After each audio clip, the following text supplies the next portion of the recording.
Pinag-wheel clamp ng mga otoridad ang mga nakaparadang motorsiklo ito sa Naga Central School kahapon dahil pinagbabawal umano ang pagparada. Maliban sa wheel clamp, inisyuhan rin ng mga ito ng citation ticket ayon sa mga otoridad dahil sa illegally park ng mga motor, lalo na malapit sa mga paaralan. Nagdudulot ito ng pagbigat ng daloy ng trapiko sa lugar. Ang Naga City Police mas higpitan pa ang pagbabawal sa pagpark sa mga hindi naman designated parking area sa lungsod.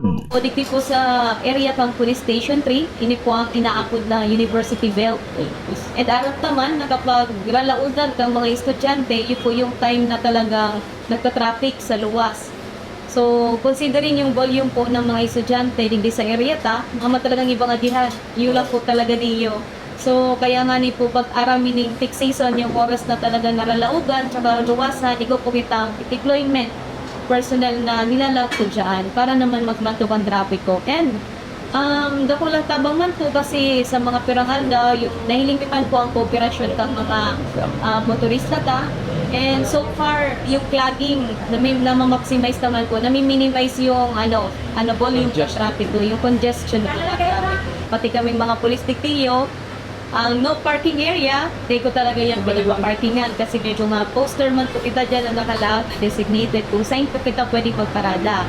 Although sa papirang beses may itong pagpapagirundong na sasatuin mga parents na nagsusundo, although saglit lang naman po na kaya lang po bilang sarong di Taganaga, magsunod sa kita kung ano ang kaipuhan talaga. Inot na po kasumapon, nagkaigwa po may mga naklap din sa area pang along Central dahil may mga nakalag na nga kung no parking, nag-park pa rin sila. So yun po ang nag-issue na kita ng mga citation ticket kasi bakulang po sa roodong beses kitang nagtaunin warning. Para naman sa punong barangay ng Peña Francia kung saan ang tinaguri ang University Belt ng lungsod, unti-unti na ding nagiging maayos ang parking ng iba matapos mawarningan. Tumulong na rin ang barangay sa enforcement at paninita sa mga illegally parked vehicles bilang bahagi ng kampanya ng pamahalaan sa road clearing. Igawa na kitang naitaw sa tuyang 10 wheel clamp.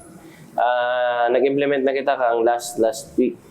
Although digdi sa may Naga Central 1 and 2, tig-advise ta na si proper information mo na ang tinautan. Magayon na pinunanta na kita na mismo tanganing automatic mabilis ang satuyang action. Then nakita matap sa ibang agency and magayon na argang sa Santo Niño sa Zone 6 halos clear na ang naghihanduman dahil aram ninda barangay na mismo ang nag-implement and tulos-tulos tiga-actionan ta si mga complaint. Dahil nasinda nagdedirektang mag-complain duman sa Naga app, talagang sa barangay pa lang na message na sinda through messenger sa satuyang page.